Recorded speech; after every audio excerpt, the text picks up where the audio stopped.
विद्यार्थी मित्रांनो, सह्याद्री ट्युटोरियल्स मध्ये तुमचं स्वागत आहे. व्हिडिओच्या सुरुवातीलाच तुम्हाला धन्यवाद म्हणायचं आहे.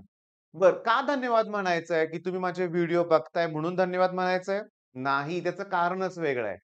हा जो धन्यवाद आहे, तो अशा हजारो पालकांतर्फे आहे, की ज्यांची इच्छा होती, की तुम्ही अभ्यास करावा. तुम्ही आता अभ्यास करताय. हे बघून पालकांना पण आनंद झालेला आहे. मी तुम्हाला सांगू का? मग त्यांच्यातर्फेच मी तुम्हाला धन्यवाद म्हणतोय. एक लक्षात घ्या, की पहाटे 5 वाजता व्हिडिओ अपलोड होतोय. डेली टार्गेट तुम्हाला दिलं जातंय. थोड्या-थोड्या मुलांपासून सुरुवात झालेली आहे. ती संख्या वाढत जाणार आहे मला माहिती आहे. पण मला आनंद कुठल्या गोष्टीचा होतोय, की पहाटे 5 ला उठून देखील मुलं व्हिडिओ बघतायत आणि थोड्या काही वेळाने, काही तासांनी मला मेसेज येतोय, की टार्गेट कंप्लीटेड. माझी इच्छा आहे, की तुम्ही आज दिलेलं टार्गेट कंप्लीट करावं. बरं, काही मुलांनी मला WhatsAppला मेसेज करून सांगितलं, "काय? की सर तिन्ही विषयांचा लोड होतोय. तुम्ही रोज एक विषयाचा द्या." ओके, करून बघूया आपण, काय हरकत आहे. आज मी तुम्हाला फक्त केमिस्ट्रीचं टार्गेट देईन. पण मला एक प्रश्न विचारायचा आहे, की तुमच्याकडे माझा नंबर आहे का? मी फोन नंबर देतोय इथं. तुम्ही या नंबरवर मला कॉन्टॅक्ट करू शकता. माझा एक नंबर लिहितोय समजून घ्या. 8087318064. याच्यावर तुम्ही मला WhatsApp मेसेज करा. काही तुमच्या इच्छा असतील म्हणजे तुम्ही हे घ्या, ते घ्या, कुठला पॉइंट एक्सप्लेन करा, ते मला कळवा. पॉइंट्स खूप येतायत मला WhatsAppला. सगळेच व्हिडिओ एका दिवशी नाहीत होणार, पण माझ्या लक्षात तर येईल ना, की तुम्हाला काय पाहिजे ते.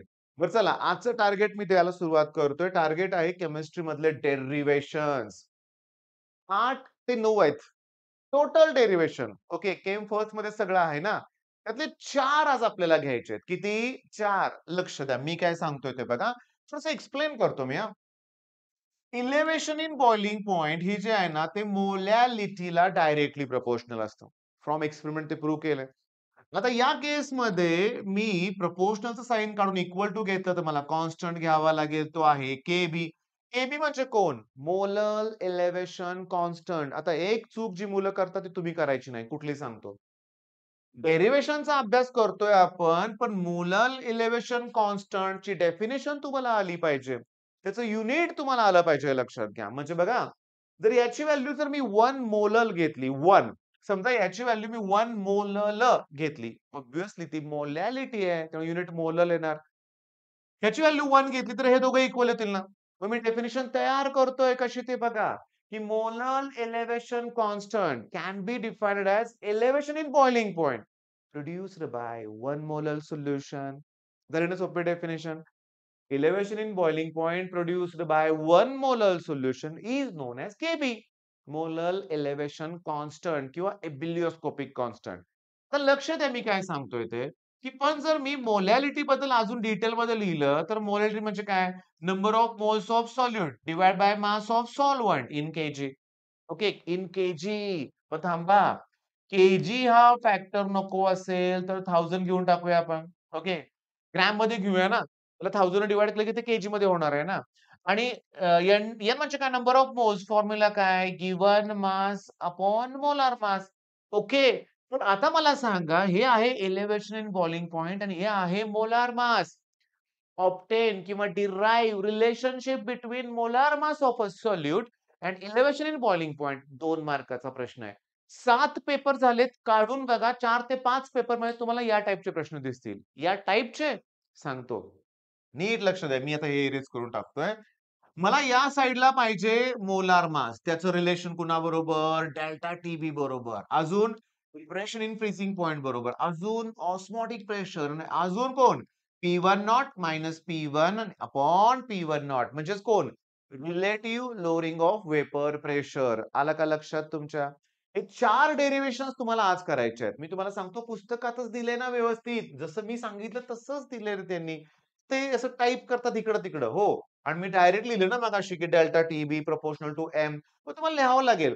हे बघा, relation between molar mass of a solute from boiling point elevation असं विचारतील.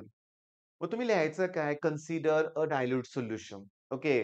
मग लेट एम म्हणजेच मोलॅलिटी. डेल्टा टीबी म्हणजे elevation in boiling point. W2 mass of the solute. M2 molar mass of the solute. W1 mass of solvent in gram. In gram आणि KG साठी 1000 factor प्रत्येक ठिकाणी घेतलाय त्यांनी, हे लक्षात घ्या. मग हे सगळं लिहिल्यानंतर वी नो दॅट म्हणायचं आणि मगाशी मी लिहिलं तसं, की delta TB proportional to M. मी तुम्हाला सांगू का? सोल्युशन टॉपिक आहे.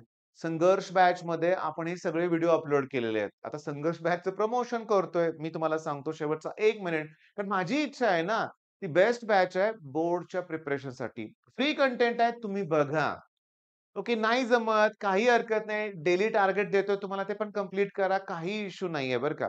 पण माझ्याशी कॉन्टॅक्ट करायचा असेल, तर मगाशी जो नंबर दिलाय तुम्ही कॉन्टॅक्ट त्यात करू शकता.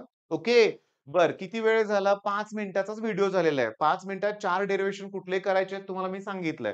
कुठली डेरिव्हेशन्स पुन्हा एकदा सांगतो हे. How will you obtain molar mass of solute from boiling point elevation, molar mass from depression in freezing point, molar mass of a solute from osmotic pressure आणि सगळं पुस्तकात छोटं आहे. हे फिजिक्स सारखे डेरिव्हेशन नाहीच आहेत. एकदम सिंपल आहेत. मग आज ॲट एनी कॉस्ट हे प्रश्न करायचे कारण तुम्हाला बोर्डची प्रिपरेशन चांगल्या रीतीने करायची आहे. साठी तयारी करत असाल तर अबोव्ह 75% मार्क पाहिजेत ना आणि साठी काठावरचं टार्गेट ठेवू नका. 60% त्याच्यापेक्षा जास्त मार्क पडलं तर प्लेसमेंटमध्ये चान्स आहे लक्षात घ्या. ते रूल पण वेगळे-वेगळे आहेत वेगळ्या-वेगळ्या कंपनीसाठी. त्यामुळं आत्ताच आपण लोएस्ट टार्गेट ठेवायचंच नाही. तुला टॉप करायचं आहे टार्गेट ठेवून. अभ्यास करूया. All the best.